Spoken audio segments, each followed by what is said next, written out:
Oke. Hmm. Jadi Pak Alex, yang pertama nih Pak ya, kita di sini kan hanya untuk sekedar diskusi ya Pak Alex ya, bukan Betul. bukan adu argumen terus ya adu Mm-mm. argumen sih pasti ya itu berjalan dengan sendirinya gitu ya. Mm-mm. Cuman maksudnya Mm-mm. tidak sampai ngotot-ngototan sampai kemudian emosi dan lain sebagainya kan bisa kita lihat begitu Betul. di grup gitu. Betul. Jadi konteksnya gini, Mas Yogi. Ya, Apa? Ini kalau pemikiran saya loh ya. ya, Ya kalau pemikiran saya. Apa? Kita kan sama-sama anak bangsa Indonesia. ya, Kan itu kan. Kita sama-sama manusia yang bisa menghargai perbedaan orang lain. Kan itu kan. betul. Teman saya yang Kristen banyak kan, banyak lah teman saya. Saya kalau makan siang juga ada salah satu teman saya yang Kristen sering gantian jajak ke saya. Jajak ke itu apa ya? Bayarin makan siang, gantian lah. Nah, artinya itu hal yang biasa saja. Nah, apa? Kita hanya memanfaatkan media sosial ini untuk diskusi, saling menghargai pilihan orang lain. Kan Betul, itu kan? betul. Pilihan Anda apa? 100% saya hargain. Pilihan saya apa? Ya tolong dihargain juga dan jangan apa? Menghina yang sudah dipilih lah, Ya, kan itu. betul. Di sini kita hanya apa namanya? Kalau disebut menyerang, ya kan? Itu adalah menyerang ajaran lawan, bukan menyerang pribadi lawan. Anda Ya, jelek, Anda fisiknya jelek, Anda istrinya jelek dan sebagainya, bukan seperti itu. Ya kan kita diskusi saja, apa ya diskusi biasa saja. Dan apa misalkan Anda bertanya kepada saya, misalkan, ya kan? Terus saya sudah memberikan jawaban. Apa namanya, dan jawaban saya itu tidak harus memuaskan Anda, betul, betul. memang ya, Ya, ya ya, kan?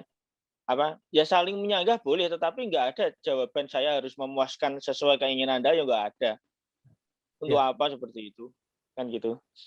Ya gitu, saya rasa sepintas seperti itu dulu Mas Yogi. Oke. Oke, Pak Alex, eh, kalau saya boleh usul nih Pak ya, ide saya ini Hmm. yang pertama ini mungkin kita bahas karena kita sama-sama berketuhanan kan, Pak Alex ya, kita berketuhanan yang Hmm. Maha Esa. Jadi Hmm. tentu pasti kan yang jadi awal itu pasti kan Allah, Allah kan konsep Allahnya dulu gitu, Pak Alex. Nah, Hmm. jadi tapi ini kita nggak akan terlalu dalam sih Pak Alex ya. Jadi yang Hmm. mau saya tahu gitu mungkin silakan saya kasih waktu dulu ke Pak Alex untuk menjelaskan gitu gimana konsep Allah Allah Subhanahu wa taala itu saja ya menurut Hmm. kepercayaannya dari Pak Alex sendiri. Itu Ya. saya kasih waktu kepada Pak Alex untuk menjelaskan aja gitu. Terserah. Mungkin Ya. saya lempar dulu kepada Pak Alex. Ya silakan Pak. Iya. Baik Mas Yogi. Apa, saya nggak tahu ini tema diskusinya apa, tapi yang jelas bebas saja lah, Ya mengalir betul. saja ya Mas Yogi Ngalir ya. aja ya. Heeh, ya.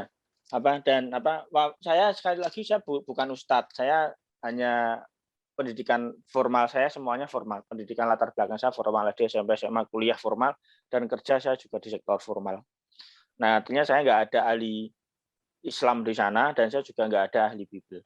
Jadi saya hanya yang saya sampaikan hanya sebatas wawasan saya saja dan itu tidak mewakili Islam, itu mewakili diri saya sendiri saja. Seperti itu. Tentu ada banyak kekurangan di sana, ya itulah keterbatasan saya. Tentang Tuhannya Islam, Allahnya Islam, ya kan itu. Nah, apa sebelum masuk ke Allahnya Islam, Tuhannya Islam, eh, yang perlu ini menurut pemikiran saya yang harus kita ketahui, kita sadari bahwa namanya Allah. Allah itu dalam hal ini adalah Tuhannya. Apa di sana itu adalah harus Tuhan yang Maha Pengasih, Maha Penyayang dan juga harus Maha Adil.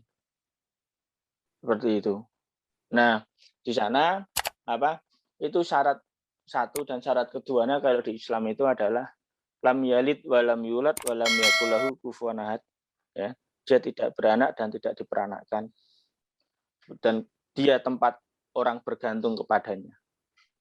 Seperti itu. Kan orang kalau kan secara umum orang kalau pas dalam keadaan apa namanya?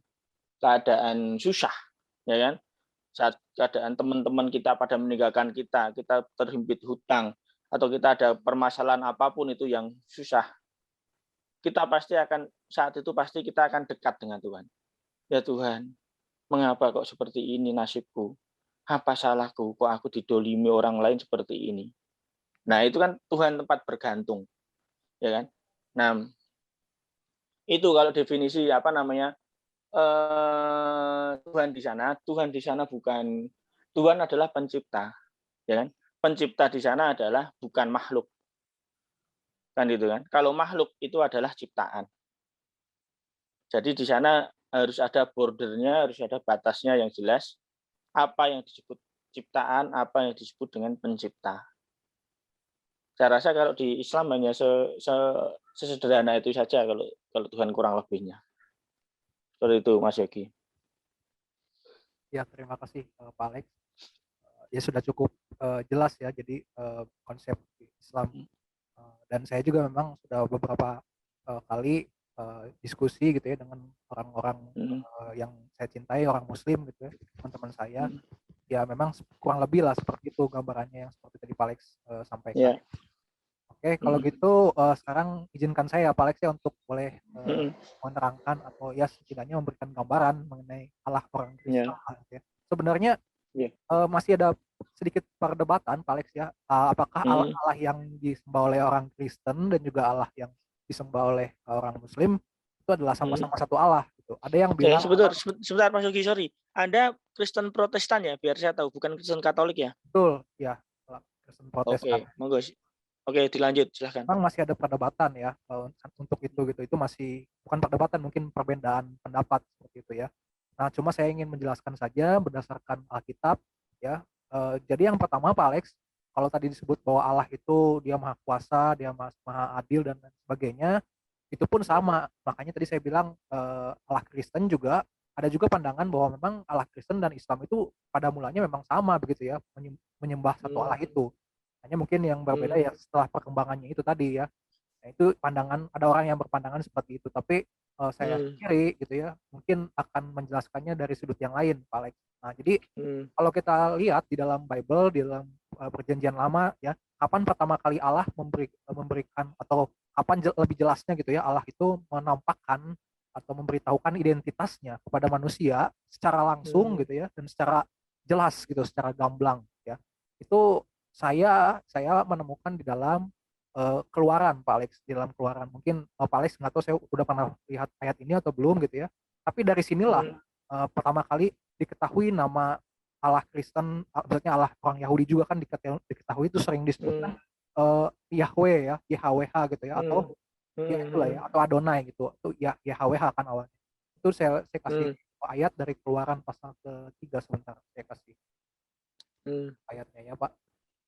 Keluaran pasal ke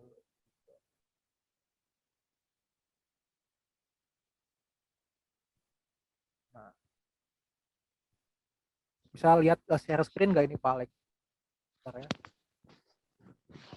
Nah, bisa dilihat nggak? Bisa. Bisa ya. Nah, saya bacakan Pak Alex di sini. Nah ini, satu ya Pak Alex ya, kalau kita membaca Alkitab itu, karena Alkitab itu benar firman Allah, tetapi Alkitab itu ditulis oleh manusia Pak Alex. Jadi konsepnya seperti itu, bukan kitab yang tiba-tiba ada atau misalkan Allah sendiri yang menulis, bukan. Tetapi itu Allah memakai manusia ya, memakai manusia untuk menulis Alkitab. Artinya itu memang ilham Allah. Jadi ilham itu lewat lantaran manusia tentu saja menulis itu. Jadi tentu di dalamnya itu ada unsur budaya, ada unsur emosi manusia, itu ada di situ semua, Pak Alex. Gitu. Loh, mengapa kok ada unsur emosi manusia? Nah, nanti akan kita jelaskan. Maksudnya emosi itu ya perasaan, ya, ada semua. Ada perasaan, ada intelektual di sana, ada semua. Tapi nanti kita akan lanjut ke situ ya, Pak Alex. Tapi saya akan jelaskan dulu di sini. Jadi kita harus tahu konteksnya nih, Pak Alex. Keluaran pasal 3 ini tentang apa sih? Itu tentang konteksnya, latar belakangnya itu Musa, Nabi Musa ya. Di dalam Muslim, Islam juga kan tentu tahu siapa Nabi Musa itu.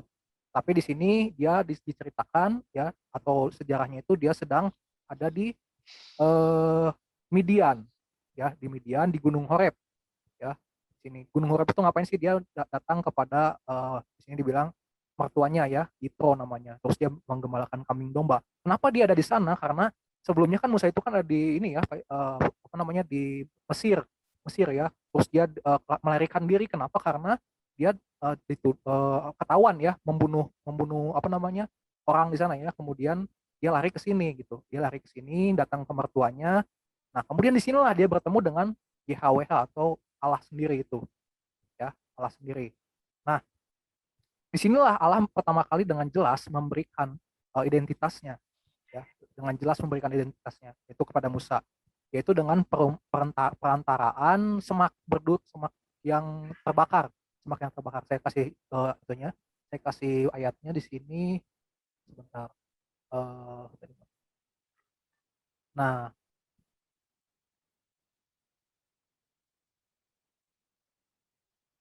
nah ini ya, Musa berkata oleh Keluaran 3 ayat 2, lalu malaikat Tuhan menampakkan diri kepadanya di dalam nyala api.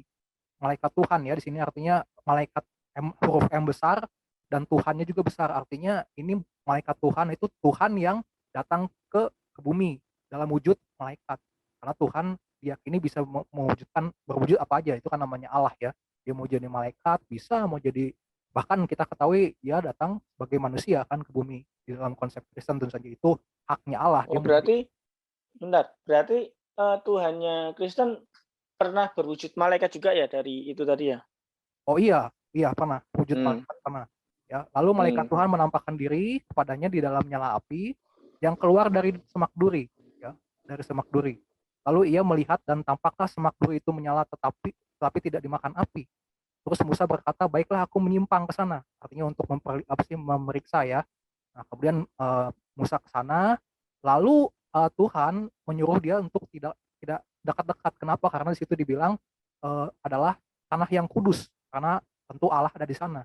Ya, kalau Allah ada di sana yang Maha Kudus, tentu tidak sembarangan orang boleh dekat kepada Allah ya. Karena manusia sendiri kita tahu dia sudah jatuh dalam dosa, termasuk juga Musa yang adalah manusia biasa tentu saja. Nah, lalu itu sudah lewat, lalu singkatnya Musa tanya ke Tuhan kan, tanya siapakah Tuhan ini, gitu ya, identitasnya. Uh, Terus Musa berkata ya di sini berkata kepada siapakah aku ini, gitu ya. Kemudian Musa berkata di sini, uh, tetapi apabila aku mendapatkan orang Israel dan berkata kepada mereka, Allah nenek moyangmu dan telah mengutus aku kepadamu, dan mereka bertanya kepadaku bagaimana tentang namanya. Nah, artinya Pak Alex di sini Musa ini tanya kepada Allah kan, siapa namanya Allah sih gitu kan ya, kurang lebih seperti itu kan ya, karena Musa di sini berkata bagaimana saya menjelaskan tentang nama Anda, maksudnya dalam kurung nama Allah gitu ya. Nah, lalu beginilah perkataan Allah, firman Allah, aku adalah aku, kepada Musa, aku adalah aku. Sini bisa jelas ya, kelihatan aku adalah aku. Nah, lalu firmannya lagi, beginilah kau katakan kepada orang Israel itu, akulah aku, telah mengutus aku kepadamu. Mungkin Pak Alex di sini mungkin agak bingung ya, akulah aku, telah mengutus aku kepadamu. Nah, inilah yang perlu dicermati. Jadi yang pertama, yang namanya Allah ini, Pak Alex, adalah aku. Artinya apa? Ya, ini dalam bahasa aslinya yang disebut dengan tadi apa? YHWH tadi, Alex, dalam bahasa Ibrani ya. Kalau diterjemahkan ke dalam bahasa Indonesia, maka berubah menjadi aku adalah aku, ya. Nah, yang sering salah dipahami adalah, Pak Alex, seakan-akan bahasa aku adalah aku ini itu hanya sekedar menunjukkan saja bahwa ya aku ini adalah aku gitu ya. Jadi dipakai untuk manusia, padahal itu adalah namanya Allah gitu. Ya YHWH itu tadi, itu namanya Allah, aku adalah aku. Nah, di dalam bahasa Yunani, Pak Alex, ya, dalam bahasa Yunani ini disebut dengan ego eimi. Aku adalah aku. Jadi ini identitas Allah Kristen ya, dan juga orang Yahudi tentu saja, aku adalah aku. Ya. Nah, artinya apa Pak Alex kalau dibilang aku adalah aku? Ya, artinya Pak Alex, identitas Allah ya tidak ada yang tahu selain daripada Allah itu sendiri. Tidak ada yang tahu, dan kalau bukan Allah yang memberitahukan, maka manusia tidak akan tahu, Pak Alex. Nah, itu Allah, konsep Allah ya. Kalau tidak ada Allah yang memberitahu, kalau Allah tidak memberitahu, tidak akan ada yang tahu. Artinya apa? Artinya misterius ya. Kalau tidak diberitahukan kepada manusia. Lalu bagaimana caranya supaya kita manusia tahu namanya Allah? Tentu saja harus Allah yang memberitahu. Ya, tidak mungkin manusia yang berusaha mencari diri Allah sendiri terus langsung dapat namanya gitu kan. Manusia aja kadang-kadang kalau tanya kepada orang lain itu suka susah ya, cari siapa sih namanya gitu. Ini apalagi Allah yang dihadapi, tentu saja harus Allah yang memberitahukan. Nah, dari sinilah Allah memberitahukan identitasnya, aku adalah aku ini. atau dia YHWH. Dan ini adalah Pak Alex, ini konteksnya adalah Musa diutus oleh Allah untuk kembali ke Firaun, yaitu untuk nanti dia keluar bersama dengan bangsa Israel menuju tanah perjanjian ya, tanah perjanjian. Nah, dari situlah kita tahu bahwa itu nama Allah, aku adalah aku. Nah, jadi kalau dibilang Allah Kristen apakah maha kuasa dan maha lain sebagainya, itu jelas Pak Alex di sini, karena dibilang di sini tadi saya katakan lagi, aku adalah aku, itu misteri, maksudnya itu hanya Allah sendiri yang tahu, ya, kita tidak tahu, ya. Dan dikatakan di sini Tuhan selanjutnya berfirman Allah kepada Musa, Tuhan Allah nenek moyangmu, Allah Abraham, Allah Ishak dan Allah Yakub. Artinya Allah Abraham, Allah Ishak, Allah Yakub juga adalah aku ini, atau dalam bahasa Yunani ego eimi, atau dalam bahasa itunya apa Ibraninya adalah YHWH tadi sendiri. Nah, seperti itu. Lalu bagaimana dengan manusia setelah ini zaman zaman Musa ini gitu ya. Makanya Pak Alex, orang Kristen mengenal Yesus Kristus sebagai Tuhan bisa dibuktikan Pak Alex. Bagaimana caranya? Caranya adalah ketika Yesus di dalam Yohanes pasal 8 ayat 58, ya, di sana dikatakan oleh Yesus, ini Yesus yang berkata Pak Alex, Tuhan Yesus ya berkata seperti ini. Kata Yesus kepada mereka, aku berkata kepadamu, sesungguhnya sebelum Abraham jadi, aku telah ada. Sebelum Abraham jadi, Yesus sudah ada Pak Alex. Jadi kalau dia manusia biasa atau bahkan nabi, sepertinya tidak akan mungkin Pak Alex. Ya. Dan di dalam bahasa aslinya, bahasa Yunaninya, di situ dijelaskan aku berkata kepadamu, sesungguhnya sebelum Abraham aku telah ada, ini adalah ego eimi. Sama dengan perkataan Allah ketika dia tadi berkata kepada Musa. Di sana juga digunakan dalam bahasa Yunani adalah ego eimi juga. Nah, setelah Yesus berkata seperti itu di dalam Yohanes pasal 8, apa yang terjadi Pak Alex?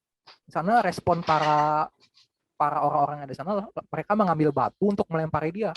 Kenapa mengambil batu untuk melempari? Karena Yesus ini dianggap orang gila tentu saja ya. Orang gila, kenapa dia bisa ada sebelum Abraham? Ya, itu pasti merujuk ya, orang-orang berpikir pasti ini Yesus ini mengaku dirinya adalah Allah, dan hukuman untuk itu adalah hukuman untuk orang yang menyamai dirinya dengan Allah tentu saja akan dirajam atau dilempari batu. Artinya apa? Ketika itu Yesus sebenarnya secara tersirat ya, dia berkata bahwa dia sendiri adalah Allah. Ya, itu konsep kekristen Allah dalam kekristenan. Jadi sudah jelas, yang pertama Allah sendiri sudah berkata namanya tadi kepada Musa. Ya, Allah dalam perjanjian lama, kemudian dalam perjanjian baru Yesus sendiri sudah berkata bahwa dia adalah Allah yang sama dengan Allah yang ada waktu zaman perjanjian lama, zamannya Musa gitu. Jadi artinya Yesus itu adalah juga sama dengan Allah atau YHWH yang ada dalam perjanjian lama. Itu Pak Alex. Itu saja mungkin dari saya. Terima kasih. Oh, ya. Okay. Mungkin ada yang mau ditanyakan mungkin dari situ?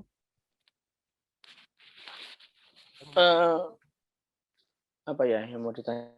Saya enggak, tadi saya masih mendengarkan dulu saja. Gitu. Karena kan masih sifatnya umum ya.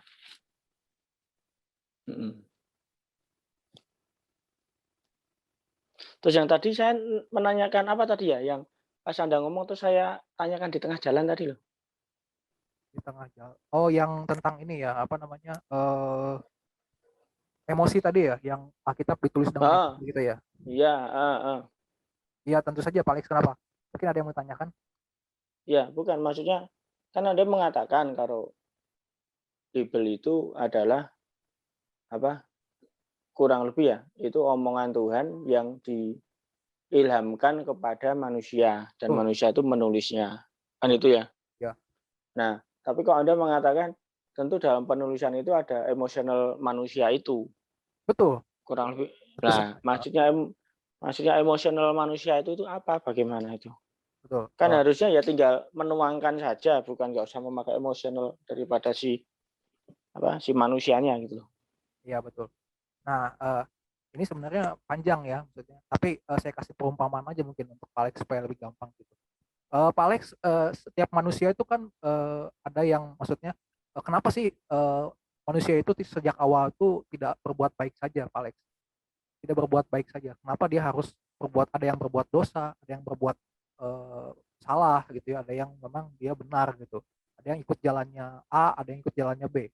Menurut Pak Alex kenapa seperti itu, Pak Alex? Ya kalau di Islam, ini saya jawab sesuai Islam ya, Boleh, boleh. ya, heeh. Ya kalau di sana apa manusia itu entah dia beragama atau tidak beragama, di agama Islam ataupun yang lainnya, itu manusia itu dia itu apa bisa berbuat baik dan bisa berbuat jahat. Lah, bagaimana saat dia berbuat jahat memang di Islam itu iblis itu sesuai Quran surat As-Sadd 82 itu akan menyesatkan semua manusia. Menyesatkan dalam hal ini kan banyak. Bisa apa namanya? Bisa tidak menjalankan perintah Tuhan, artinya menjalankan larangannya. Yang larangan-larangan malah justru diterabas sama dia. Dan juga apa namanya?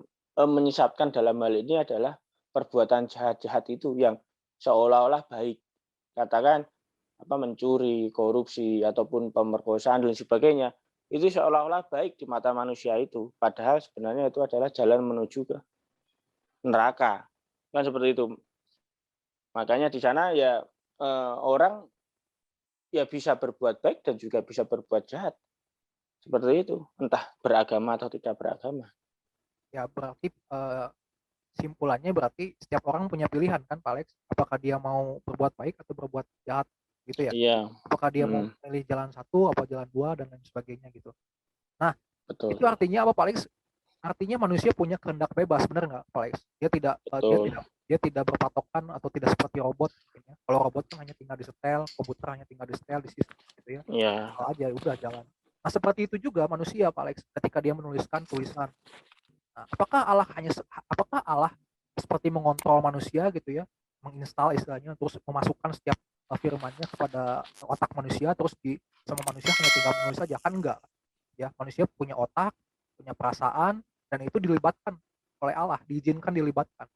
Nah, yang jadi pertanyaan Pak Alex, yang jadi pertanyaan, berarti kan ada unsur misalkan lah keburukan ya, atau kesalahan atau miss gitu ya, paling karena dia kan menggunakan emosi, menggunakan pikiran manusia gitu Pak Alex. Nah, saya yakin dan iya, percaya Pak Alex, saya yakin dan percaya, dan memang mhm, seperti itu ya Pak Alex ya. Meskipun mungkin ada kesalahan tulis di dalam Alkitab, maksudnya dalam artian mungkin huruf-huruf yang salah ataupun hal yang hal yang mungkin, eee eee, kesalahan apa gitu ya, tapi itu tidak mengubah prinsip dari Alkitab, yaitu untuk memberitakan keselamatan untuk umat manusia. Keselamatan untuk apa? Untuk lepas dari dosa, Pak Alex. Nah, jadi meskipun manusia dalam menuliskan itu dia menggunakan emosi, menggunakan perasaannya, menggunakan budaya, kan Alkitab itu tadi saya bilang dituliskan oleh berbagai apa, manusia yang tentu zamannya beda-beda ya, kan jauh jaraknya dari perjanjian lama ke perjanjian baru. Tetapi semuanya itu berkaitan, tidak ada yang saling bertentangan, dan juga apa namanya, tidak ada yang berbeda-beda jalannya gitu jadi Pak Alex. Jadi semuanya ini gini, sebentar, menubuatkan kepada Allah, yaitu di dalam Tuhan Yesus dalam perjanjian baru. Nanti ada banyak ayat yang ke sana, ke arah sana. Nah, gini saya Mas Yogi, ya boleh. apa, kan apa, Bible yang dipegang oleh masyarakat seluruh dunia ini kan adalah terjemahan semua ya, kan itu kan? Terjemahan yang asli, kan gitu kan ya? Betul. Kan seperti itu, kan terjemahan yang asli semuanya. Nah, itu hubungannya dengan yang Anda tadi sampaikan, emosional seseorang, ya. Saya bisa menunjukkan ke Anda bahwa, apa namanya, yang tertera di LAI, ya kan, terjemahan LAI itu tidak sama dengan yang tertera di terjemahan KJV. Kan Baik. KJV juga terjemahan juga toh. Ya. Nah, saya bisa menunjukkan ke Anda di sana bahwa itu bukan suatu kesalahan EYD dan sebagainya. Betul. Coba kalau Anda buka Roma 8 ayat 1 versi LAI dan KJV-nya. Kan seperti itu. Roma 8 ayat Nah, Roma Roma 8 8 ayat 1. Heeh. ya ada.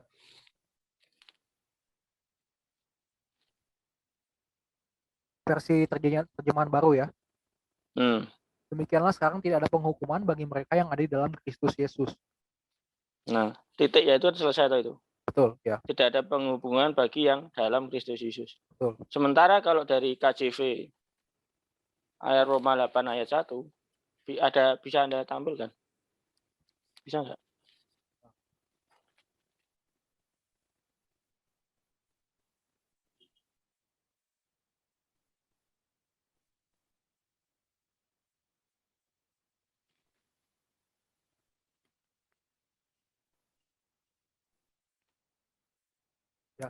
Therefore Coba no digedein. no com therefore now no condemnation to those who are in Christ Jesus, who do not walk according to the flesh, but according to the Spirit. Nah, ya kan, ada kata yang tidak tertuliskan di sana kan. Betul, betul. Nah, ya. Artinya di sana apa namanya? Karena dua-duanya ini kan sama-sama terjemahan, ya kan? Dan itu kan terjemahan asli semua. Kan nggak mungkin. Ya. Ya kan dua-duanya terjemahan asli.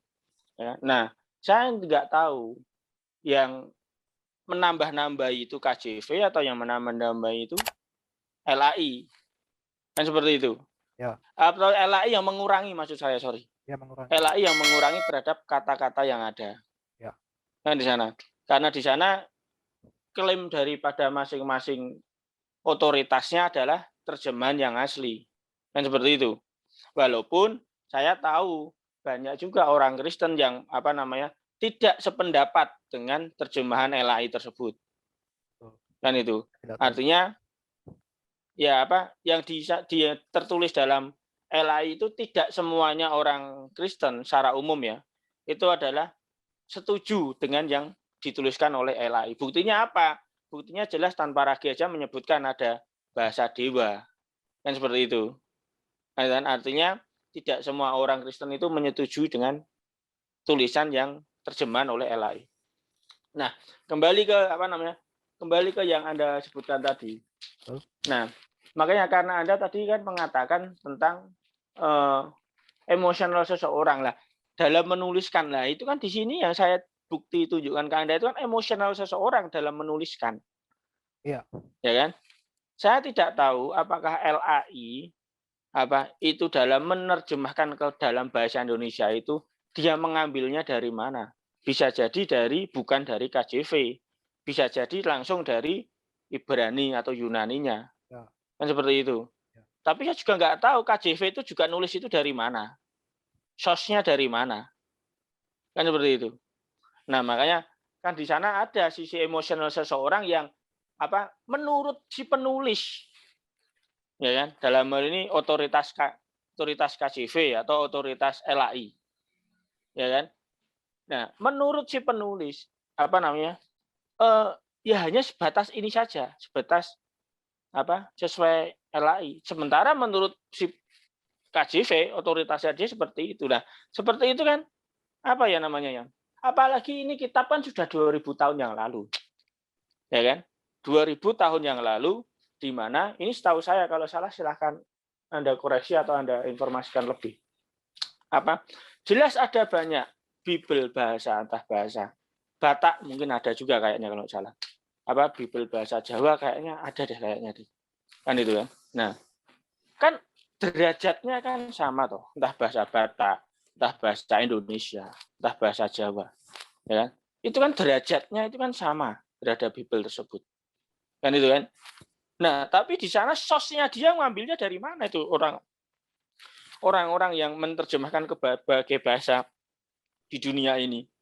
Dari 2000 tahun lalu turun-temurun kalau Anda tahu sadari tentang permainan tepuk ular itu. Ya, permainan tepuk kata itu dari orang pertama sampai orang terakhir pasti akan berbeda. Kan seperti itu. Nah, ini juga buktinya saya bisa buktikan ke Anda perihal Bible Anda tersebut yang dari orang pertama sampai orang terakhir juga berbeda.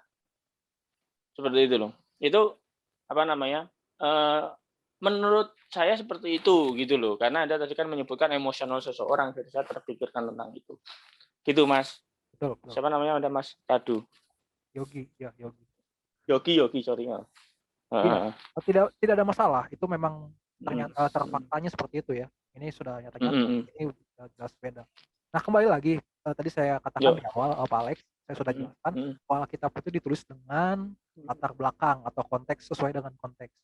Nah, Indonesia tentu berbeda dengan konteks. Ya, kan gimana? Yang Anda mau sampaikan kan mengubah arti, ya kan? Bukan. Tapi di sana bukan soal mengubah arti, tapi ya tapi kan kesempurnaan kata, kesempurnaan makna di sana itu kan tidak ada. Justru yang saya jadi bingung gitu loh. Kalau orang Inggris mungkin menganggap yang KJV ini yang sempurna.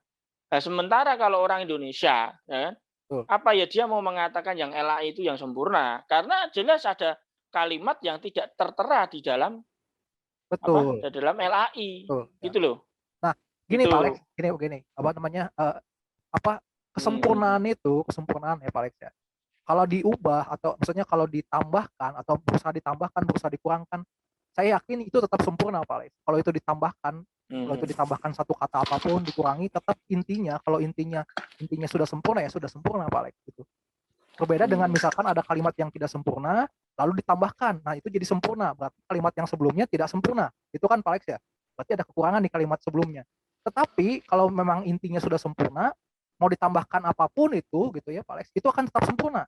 Ya, selama tidak terlalu apa namanya diubah sangat-sangat prinsip gitu ya, sangat-sangat diubahnya sangat-sangat terlalu apa ya, ekstrim gitu ya mungkin ya Pak Alex ya. Nah, ini kita kembali ke Roma pasal 8 tadi Pak Alex ya. Apa yang menjadi inti? Nah, kembali lagi kan saya Ya. bilang tadi, apa yang menjadi inti atau konteksnya di ayat ini kita tidak bisa menjustifikasi bahwa satu ayat ini, oh ini kurang satu titik, kurang kata ini, berarti ini tidak sempurna. Berarti ini tidak sempurna dong. Nah, bukan seperti itu. Jadi bukan hanya terlihat dari kata-katanya lengkap atau enggaknya, bukan. Tapi dari apa yang kita baca kemudian kita cerna begitu Pak Alex. Coba Pak Alex baca di sana ya. Therefore now no condemnation to those who are in Christ Jesus. Itu sama lah ya. Artinya tidak ada lagi eh, waktunya sudah mau habis. Tidak ada lagi eh, penghukuman bagi mereka yang ada di dalam Kristus Yesus. Nah, yang ditambahkan di sini kan who do not walk according to the flesh, but according to the spirit. Yang tidak jalan melalui berdasarkan kedagingan. Flesh itu daging, tetapi berdasarkan spirit. Spirit S besar di sini artinya Roh Kudus karena S-nya besar kan. Nah, sekarang saya tanya Pak Alex, apakah dengan menambahkan yang tidak berjalan dengan kedagingan dan juga tetapi berjalan dengan Roh Kudus itu mengubah maknanya bahwa siapapun yang ada di dalam Kristus Yesus tidak akan ada penghukuman lagi? Saya tanya seperti itu aja Pak Alex. Apakah itu mengubah makna intinya? Pasti jawabannya akan tidak Pak Alex. Karena yang jadi inti tetap aja siapapun yang berjalan sesuai dengan Kristus Yesus, siapa yang ada di dalam Kristus Yesus, dia pasti akan meninggalkan kedagingan. Dia tidak akan menuruti kedagingannya, tetapi dia akan menuruti Roh Kudus. Ya, sebagaimana kita tahu konsep Sebentar. ya, Itu kan syarat tuh itu tuh. syarat apa tuh? Who do not walk, Betul, iya, ya. walk, Itu kan syarat, ya ya, kan? ya, Nah, ya, war itu in, kan syarat yang harus terpenuhi, betul, betul, betul. Nah, ya kan? ya, Who do not walk. Ya. betul. Siapa yang tidak berjalan, Di kan dalam itu kan? kedagingan, ya, Nah, bagaimana bisa memenuhi katakan pasal 1 lah yang sesuai LAI itulah, ayat 1 ya maksudnya. kan? Tidak ada penghukuman bagi mereka yang di dalam Kristus. Betul, Kan itu kan? ya. Tidak ada penghukuman. Tetapi kan ada syaratnya. Tidak ada Pak Alex. Kan itu. Jadi gini, kalimat Sebentar, utamanya nah itu. Who do not walk according to the flesh. Ya kan? Itu kan syarat. Tidak ada penghukuman. Ya kan? Dari pasal 1. Pasal 1 itu tadi demikianlah tidak ada yang penghukuman bagi mereka yang apa? Di dalam Kristus. Itu pasal 1 lah, anggap aja seperti itu ya. Tidak ada penghukuman. Pasal 2-nya itu loh. Syaratnya itu siapa yang berjalan, ya kan? Apa? Who do not, siapa yang tidak berjalan sesuai dengan kedagingan. Syaratnya kan itu. Lah kalau syaratnya dihilangin, petunjuknya dihilangin. Kan itu kan? Bagaimana? Berarti kan seolah-olah yang pasal 1 itu semuanya sah. Padahal ada syaratnya. Kalau syarat ini dihilangin, ya kan? Bagaimana dia bisa? Kan itu kedagingan kan? Bukan roh, bukan spirit, kan itu kan? Nah, dia kalau kesehariannya kedagingan, apa memenuhi pasal 1 tadi? Kan seperti itu. Karena pasal 2-nya itu, who do not walk according itu tadi dihilangkan. Sepengetahuan orang Kristen Indonesia ya nggak ada itu, nggak ada syarat itu. Kan gitu, itu kan syarat.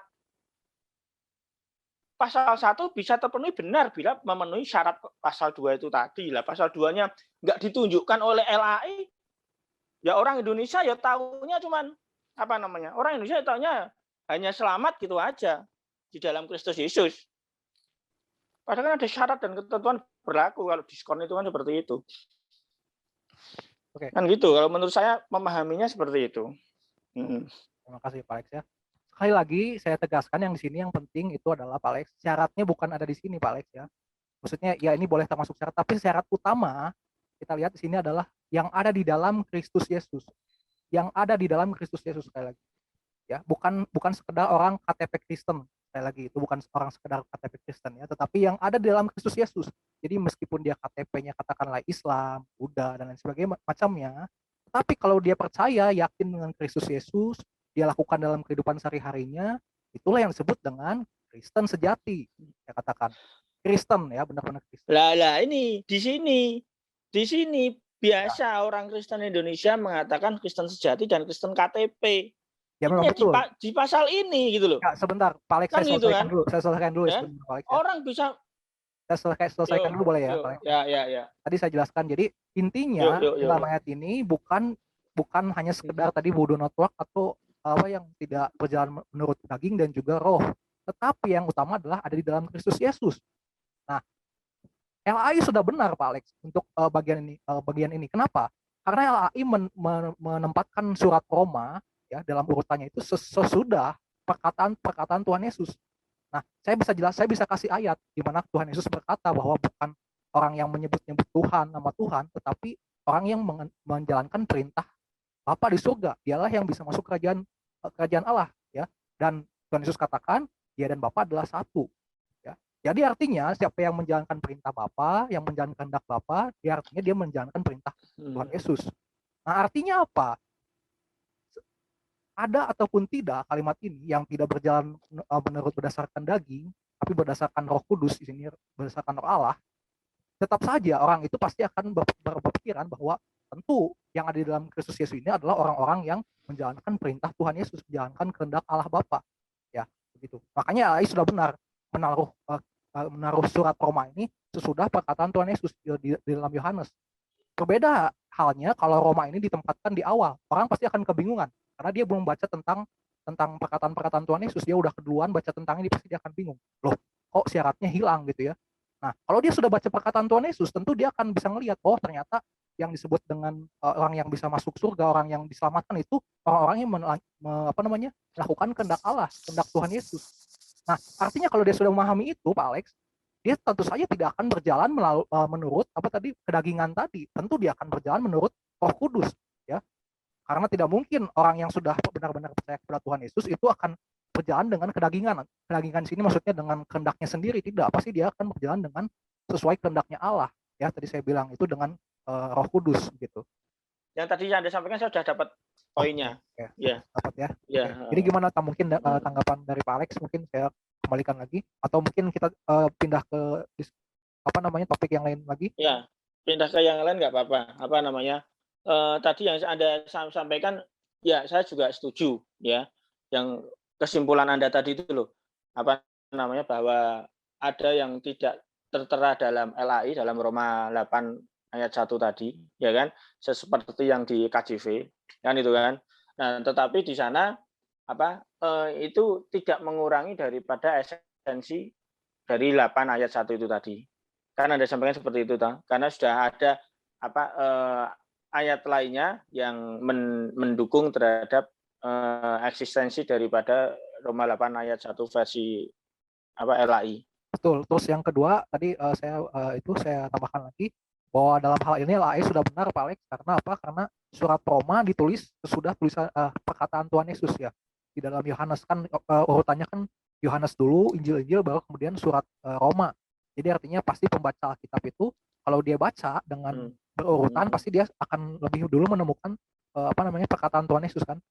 Baru nanti dia sampai ke sini. Jadi artinya pas dia udah baca surat Roma, oh ternyata ya dia sudah udah tahu, yang penting dia udah dalam Tuhan Yesus ya.